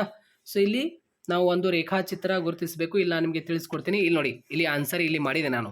ಈ ಕೆಳಗಿನ ಕೋಷ್ಟಕ್ಕೆ ಒಂದು ರೇಖಾಚಿತ್ರವನ್ನು ರಚಿಸಿ ಅಂತ ಇಲ್ಲಿ ನಿಮಗೆ ಪ್ರಶ್ನೆ ಕೇಳಿದಾರಲ್ಲ ಅವರು. ಇಲ್ಲಿ ನೋಡಿ, ಇಲ್ಲಿ ಪ್ರಶ್ನೆ ಇದೆಯಲ್ಲ, ಈ ಒಂದು ಪ್ರಶ್ನೆಗೆ ಇಲ್ಲಿ ಆನ್ಸರ್ ಇದೆ. ಸೊ ಯಾವ ರೀತಿಯಲ್ಲಿ ಆನ್ಸರ್ ಮಾಡಬೇಕಂದ್ರೆ ಸಿಂಪಲ್. ಈ ರೀತಿ ಪ್ರಶ್ನೆ ಕೊಟ್ಟಿರ್ತಾರೆ, ಈ ರೀತಿ ನಿಮಗೆ ಕೋಷ್ಟಕ ಕೊಟ್ಟಿರ್ತಾರೆ. ಇಲ್ಲಿ P ಕೊಟ್ಟಿದ್ದಾರೆ 1 2 3 4 5. ಆಯಿತಾ? ಇಲ್ಲಿ ನಮಗೆ P ಕೊಟ್ಟಿದ್ದಾರೆ ಅವರು. P ಅಂದರೆ ಏನು? ಸಮತೋಲನ. ಅದು ಯಾವ ರೀತಿಯಲ್ಲಿ ನಾವು ಈ ಒಂದು ಪ್ರಶ್ನೆಗೆ ಆನ್ಸರ್ ಮಾಡಬೇಕಂದ್ರೆ ಸಿಂಪಲ್. ಇಲ್ಲಿ QD ಇದೆ, ಇಲ್ಲಿ QS. ಆಯಿತಾ? QD ಅಂದರೆ ಡಿಮ್ಯಾಂಡ್ ಆಗಿರುತ್ತೆ, ಇಲ್ಲಿ QS ಅಂದರೆ ಪೂರೈಕೆ ಆಗಿರುತ್ತೆ, ಅಧಿಕ ಪೂರೈಕೆ, ಇದು ಅಧಿಕ ಬೇಡಿಕೆ. ಆಯಿತಾ? ಇಲ್ಲಿ ನೋಡಿ, ಇಲ್ಲಿ ಸಮತೋಲನ ಬೆಲೆ ಕೊಟ್ಟಿದ್ದಾರೆ ನಮಗೆ 1ರಿಂದ 5 ಕೊಟ್ಟಿದ್ದಾರೆ. ಆಯಿತಾ? ಇಲ್ಲಿ ನಾವು ಸಮತೋಲನ ಬೆಲೆ 1ರಿಂದ 5 ಏನು ಕೊಟ್ಟಿದ್ದಾರಲ್ಲ. ಸೊ ಇವಾಗ ಇಲ್ಲಿ ಆನ್ಸರ್ ಮಾಡುವಾಗ ಈ ರೀತಿ ಒಂದು ಲೈನ್ ಹಾಕ್ಕೊಳ್ಳಿ, ಈ ರೀತಿ. ಆಯಿತಾ? ಸ್ಕೇಲ್ನಿಂದ ಲೈನ್ ಹಾಕಿದ ನಂತರ ಇಲ್ಲಿ ಸಮತೋಲನ ಬೆಲೆ ಈ ಸೈಡ್ ಬರುತ್ತೆ. ಅಂದರೆ ಇಲ್ಲಿ 1ರಿಂದ 5 ಏನು ಕೊಟ್ಟಿದ್ದಾರಲ್ಲ, ನಾವು 1ರಿಂದ 8 ಇಲ್ಲಾಂದರೆ 6 7 ಈ ರೀತಿ ಹಾಕೋಬೇಕು. ಆಯಿತಾ? ಯಾಕೆಂದರೆ ಇಲ್ಲಿ ನಾವು ಬಿಂದುಗಳು, ಆಯಿತಾ, ಬಿಂದುಗಳು ಈ ರೀತಿ ಬಿಂದುಗಳು ಹಾಕಿ ನಾವು ರಚನೆ ಮಾಡ್ತಾ ಇದ್ದೇವೆ. ಆಯಿತಾ? ರೇಖಾಚಿತ್ರದಲ್ಲಿ. ಸೊ ಯಾವುದು? ಸಮತೋಲನ ಬಿಂದು, ಸಮತೋಲನ ಬೆಲೆಯಲ್ಲಿ ನಾವು ಬಿಂದು ರಚನೆ ಮಾಡ್ತಾ ಇದ್ದೀವಿ ಸಮತೋಲನ ಪ್ರಮಾಣ ಮುಖಾಂತರ. ಇಲ್ಲಿಗೆ ನಾವು ಗುರುತಿಸ್ತಾ ಇದ್ವಿ. ಸೊ ಹೀಗಾಗಿ ಸಮತೋಲನ ಬೆಲೆ 1ರಿಂದ ಅವರು ಎಷ್ಟಾದರೂ ಕೊಡಲಿ, ನೀವು 1 2 ಹೆಚ್ಚಿಗೆ ಹಾಕೊಳ್ಳಿ. ಇಲ್ಲಿ 5 ಕೊಟ್ಟಿದ್ದಾರೆ, ನಾನು ಏನು ಮಾಡಿದ್ದೀನಿ, ಇಲ್ಲಿ ಈ ರೀತಿ ಲೈನ್ ಹಾಕೊಂಡು ಇಲ್ಲಿ 0, ಇಲ್ಲಿ X, ಇಲ್ಲಿ Y. ಆಯಿತಾ? ಇಲ್ಲಿ 1, ಇಲ್ಲಿ 2, ಸ್ವಲ್ಪ ಸ್ಪೇಸ್ ಬಿಡಬೇಕಲ್ಲಿ, ಜಾಗ ಬಿಡಬೇಕು. 3 4 5 ಇಲ್ಲಿ 6 ಅಂತ ಹಾಕೊಂಡೇನಿ. ಸೊ ಗೊತ್ತಾಯ್ತಾ? ಇಲ್ಲಿ ನೋಡಿ 1 2 3 4 5 6 ಈ ರೀತಿ ಸ್ವಲ್ಪ ಸ್ಪೇಸ್ ಬಿಡಬೇಕು, ಜಾಗ ಬಿಡಬೇಕಲ್ಲಿ. ಇವಾಗ ಇಲ್ಲಿ ನೋಡಿ, ಇಲ್ಲಿ QD ಇದೆ, ಇಲ್ಲಿ QS ಇದೆ. ನೋಡಿ ಇಲ್ಲಿ ಸಮತೋಲನ ಪ್ರಮಾಣ ಅಂತ ಏನಿದೆಯಲ್ಲ, ಅವ್ರು ಎಷ್ಟು ಕೊಟ್ಟಿರ್ತಾರೆ? QD ಮತ್ತು QS ನೋಡಬೇಕು. ಅವ್ರು ಏನು ಕೊಟ್ಟಿರ್ತಾರೆ? ಇಲ್ಲಿ 50 ಒಳಗಡೆ ಕೊಟ್ಟಿದ್ದಾರೆ. ಇವಾಗ 10ರಿಂದ 50 ಒಳಗಡೆ ಕೊಟ್ಟಿದ್ದಾರೆ. ಸೊ ನಾವು ಇಲ್ಲಿ ಅದಕ್ಕೆ ಇಲ್ಲಿ ನಾವು ಕೂಡ 10 20 30 40 50 61 ಎಕ್ಸ್ಟ್ರಾ ಹಾಕೊಂಡಿನಿ ನಾನು ಇಲ್ಲಿ ಸಮತೋಲನ ಪ್ರಮಾಣದಲ್ಲಿ ಸಂಖ್ಯೆ. ಸೊ ಗೊತ್ತಾಯ್ತಾ? ಇವಾಗ ನೋಡಿ ಆನ್ಸರ್ ಯಾವ ರೀತಿಯಲ್ಲಿ ಮಾಡಬೇಕಂದ್ರೆ, ಇಲ್ಲಿ ಸಮತೋಲನ ಬೆಲೆ 1 ಇದೆ. ಆಯಿತಾ? ಎಲ್ಲಿದೆ ಸಮತೋಲನ ಬೆಲೆ? ಈ ಸೈಡ್. ಇಲ್ಲಿ ನೋಡಿ, ಇಲ್ಲಿ 1 ಇದೆಯಲ್ಲ, ಇಲ್ಲಿ ನೋಡಿ ನಾವು ಹಾಕಿದ್ದು ನೋಡಿ, ಇಲ್ಲಿ 1 ಅಂತ. ಆಯಿತಾ? ಇಲ್ಲಿ 1 ಇದೆ. ನಾವು ಇವಾಗ QD ಬೇಡಿಕೆ ಪೂರೈಕೆ ನಾವು ಗುರುತು ಮಾಡೋಣ. ಯಾವ ರೀತಿಯಲ್ಲಿ ಅಂದರೆ, ಇಲ್ಲಿ 1 ಇದೆ, ಇಲ್ಲಿ 1 ಇದೆ. ಆಯಿತಾ? ಇಲ್ಲಿ QD 50 ಇದೆ, ಇಲ್ಲಿ 10 ಇದೆ, ಇಲ್ಲಿ 20 ಇದೆ, ಇಲ್ಲಿ 30 ಇದೆ, ಇಲ್ಲಿ 40 ಇದೆ, ಇಲ್ಲಿ 50 ಇದೆ. ಇಲ್ಲಿ 1 ಇದೆ. ಸೊ ಅದರ ಸ್ಟೇಟ್ ಆಗಿ ಈ ರೀತಿ ಬರಿಬೇಕು. ಆಯಿತಾ? ಇಲ್ಲಿ 50 ಇದೆ, ಅದರ ಸ್ಟೇಟ್ ಇಲ್ಲಿ ಬಿಂದು ಬರುತ್ತೆ. ಆಯಿತಾ? ಸೊ ಗೊತ್ತಾಯ್ತಾ? ನೋಡಿ ಇಲ್ಲಿ 50 ಇದೆ. ಸೊ ಇಲ್ಲಿ ಸ್ಟೇಟ್ ಅದರ ಮೇಲಗಡೆನೇ ಇಲ್ಲಿ ಬಿಂದು ಬರುತ್ತೆ. ಇಲ್ಲಿ 1 ಇದೆಯಲ್ಲ, ಇಲ್ಲಿ ನೋಡಿ, ಇಲ್ಲಿ 1 ಇದೆ, 50 ಕೊಟ್ಟಿದ್ದಾರೆ. ಸೊ ಇಲ್ಲಿ ಅದರ ಸ್ಟೇಟೇ ಇಲ್ಲಿ ಬಿಂದು ಬರುತ್ತೆ. ಸೊ ಗೊತ್ತಾಯ್ತಾ? ಸೊ 1ನೇ ಬಿಂದು ಆಯ್ತಿದು. ಇವಾಗ 2ನೇದು 40 ಕೊಟ್ಟಿದ್ದಾರೆ. 2ನೇದು ಎಲ್ಲಿದೆ? ಇಲ್ಲಿ ಇದೆ 40. ಎರಡನೇದು ಎಲ್ಲಿದೆ ಇಲ್ಲಿ ನೋಡಿ ಇಲ್ಲೇ ಬರುತ್ತೆ, ಇಲ್ಲಿ ಟಿಕ್ ಬರುತ್ತೆ ಆಯಿತಾ. ಮೂರನೇದು 30 ಇದೆ, ಇಲ್ಲಿ 3 ಇದೆ ಸಮತೋಲನ ಬೆಲೆ. 30 ಎಲ್ಲಿ ಬರುತ್ತೆ, ಇಲ್ಲಿದೆ 30, ಇಲ್ಲಿ ಟಿಕ್ ಬರುತ್ತೆ, ಈ ರೀತಿ ಟಿಕ್ ಹಾಕಬೇಕು ಆಯಿತಾ. 4 20 ಇಲ್ಲಿ ನೋಡಿ 4 ಇಲ್ಲಿ 20 ಎಲ್ಲಿ ಬರುತ್ತೆ, ಇಲ್ಲಿ ಬರುತ್ತೆ. ಅದರ ಸಮಾನೇ ಬರಿಬೇಕಾ ಮತ್ತು ನೋಡಿ ಇದರ ಸಮಾನೇ ಬರಿಬೇಕು, ಹಿಂಗೆ ನೋಡಿ ಹಿಂಗೆ ಸಮ ಬರಬೇಕು, ಅದು ಟಿಕ್ ಸಮ ಬರಬೇಕು ಆಯಿತಾ. ಇಲ್ಲಿ ಟಿಕ್ ಆಯಿತು, ಇಲ್ಲಿ ಆಯಿತು, ಇಲ್ಲಿ ಆಯಿತು, ಇಲ್ಲಿ ಆಯಿತು. ಇವಾಗ 5ರ ಮುಂದಗಡೆ ಎಷ್ಟು ಕೊಟ್ಟಿದ್ದಾರೆ, QD 10 ಕೊಟ್ಟಿದ್ದಾರೆ ಆಯಿತಾ. ಇಲ್ಲಿ 5 ಇದೆ ಆಯಿತಾ, ಅದರ ಮೇಲ್ಗಡೆನೇ ಬರಬೇಕು, ಈ ರೀತಿ ಸಮಾನೇ ಬರೀಬೇಕು, ಅದಕ್ಕೆ ಸಮ ಈ ರೀತಿ ಬರೀಬೇಕು. ಇಲ್ಲಿ ನೋಡಿ ಇಲ್ಲಿ ಟಿಕ್ ಆಯಿತಾ. ಸೊ ಇಲ್ಲಿ ಟಿಕ್, ಇಲ್ಲಿ ಟಿಕ್, ಇಲ್ಲಿ ಟಿಕ್, ಇಲ್ಲಿ ಟಿಕ್, ಇಲ್ಲಿ ಟಿಕ್ ಆಯಿತು. ಇವಾಗ ನೀವೇನು ಮಾಡಬೇಕಂದ್ರೆ QD, ಇವಾಗ ನಿಮ್ಮ ಸೀಸ್ನಿಂದ ನೀವು ಈ ರೀತಿ ಲೈನ್ ಎಳಿಬೇಕು, ನೀವೇ ಸೀಸ್ನಿಂದ ಈ ರೀತಿ ಲೈನ್ ಎಳಿಬೇಕು. ಆ ಬಿಂದುಗಳು ಏನು ನೀವು ಟಿಕ್ ಹಾಕಿರ್ತಿಲ್ಲ ಅದಕ್ಕೆ ಕೂಡಿಸ್ಬೇಕು ಈ ರೀತಿ ಆಯಿತಾ. ಇವಾಗ ಕೂಡಿತು, ಇದೇನಾಯಿತು QD ಆಯಿತು. ಇವಾಗ ಇದು 1ನೇ ಕಾಲಮ್ ಮುಗೀತು ಇವಾಗ ಆಯಿತಾ. ಇವಾಗ QS ಕಂಡುಹಿಡಿಯೋಣ ಅದೇ ರೀತಿ ಸೇಮ್. ಇವಾಗ ಇಲ್ಲಿ ನೋಡಿ ಇಲ್ಲಿ 1 ಎಷ್ಟಿದೆ, QS 10 ಇದೆ ಆಯಿತಾ. ಇಲ್ಲಿ 1 ಇದೆ, ಇವಾಗ QS ಎಲ್ಲಿದೆ 10, ಇಲ್ಲಿ ನೋಡಿ ಅದರ ಸಮಾನೇ ಬರುತ್ತೆ ಇಲ್ಲೇ ಆಯಿತಾ. ಅದೇ ರೀತಿ 2 20 ಇದೆ, ಇಲ್ಲಿ 2 ಎಲ್ಲಿದೆ, ಇಲ್ಲಿದೆ 20 ಎಲ್ಲಿ ಬರಬೇಕು, ಅದರ ಸಮಾನೇ ಬರಬೇಕು, ಇಲ್ಲಿ 20 ಬರುತ್ತೆ. 30 ಇಲ್ಲಿ ಬರುತ್ತೆ, ಅದರ ಸಮಾನೇ ಇಲ್ಲೇ ಬರುತ್ತೆ. ಅದು 4ರ ಮುಂದಗಡೆ ಎಷ್ಟಿದೆ, 40 ಇದೆ. ಸೊ 4 ಎಲ್ಲಿದೆ, ಸೊ ಇದರ ಮುಂದಗಡೆ ಆಯಿತು. ಸೊ 4 ಇಲ್ಲಿದೆ, ಸೊ 40 ಇಲ್ಲಿ ಬರುತ್ತೆ ಟಿಕ್. 5 ಎಷ್ಟಿದೆ, QS 50 ಆಯಿತಾ. ಇಲ್ಲಿ ನೋಡಿ 50, ಸೊ ಗೊತ್ತಾಯ್ತಾ. ಸೊ ಈ ರೀತಿಯಲ್ಲಿ ಇಲ್ಲಿ ಟಿಕ್, ಇಲ್ಲಿ ಟಿಕ್, ಇಲ್ಲಿ ಇಲ್ಲಿ ಇಲ್ಲಿ ಬರುತ್ತೆ. ಲಂಬಾಂತರ ಒಂದು ಲೈನ್ ಹಾಕಬೇಕು ಸೀಸ್ನಿಂದ. ಈ ರೀತಿ ನೀವು ಮಾಡಿದರೆ ಇದು ಅಧಿಕ ಪೂರೈಕೆ, ಇದು ಅಧಿಕ ಬೇಡಿಕೆ ಆಗುತ್ತೆ. ಈ ರೀತಿ ಇಲ್ಲಿ ಬರಿಬೇಕು, QS ಅಂದರೆ ಅಧಿಕ ಪೂರೈಕೆ, ಇದು QD ಅಂದರೆ ಅಧಿಕ ಪೂರೈಕೆ ಅಂತ. ಇಲ್ಲಿ ಸಮತೋಲನ ಪ್ರಮಾಣ ಅಂತ ಬರಿಬೇಕು, ಇಲ್ಲಿ ಸಮತೋಲನ ಬೆಲೆ ಅಂತ ಬರಿಬೇಕು. ಇಷ್ಟೇ ನೋಡಿ ಈ ಒಂದು ಪ್ರಾಬ್ಲಮ್. ಇಲ್ಲೊಂದು ಪ್ರಶ್ನೆ ಇದೆ ನೋಡಿ, ಈ ಕೆಳಕಂಡ ಕೋಷ್ಟಕದಲ್ಲಿ ಕಾಣೆಯಾದ ಮೌಲ್ಯಗಳನ್ನು ಕಂಡುಹಿಡಿಯಿರಿ. ಇಲ್ಲಿ ಒಟ್ಟು ಉತ್ಪಾದನೆ, ಮಧ್ಯಂತರ ಸರಕುಗಳ ಬಳಕೆ ಮತ್ತು ಮೌಲ್ಯವರ್ಧನೆ ಅಂತ ಕೊಟ್ಟಿದ್ದಾರೆ. ಅಂದರೆ ಯಾವ ರೀತಿಯಲ್ಲಿ ಅಂದರೆ ಇಲ್ಲಿ ನೋಡಿ, ಇವಾಗ ಇಲ್ಲಿ ಒಟ್ಟು ಉತ್ಪಾದನೆ ಮತ್ತು ಮಧ್ಯಂತರ ಸರಕು ಇದೆ ಆಯಿತಾ. ಒಟ್ಟು ಉತ್ಪಾದನೆ ಪ್ಲಸ್ ಇಲ್ಲಿ ಮಧ್ಯಂತರ ಸರಕು ಪ್ಲಸ್ ಮಾಡಿದರೆ ಎಷ್ಟಾಗುತ್ತೆ, ಇಲ್ಲಿ 500 ಬರುತ್ತೆ ಮೌಲ್ಯವರ್ಧನೆ ಆಯಿತಾ.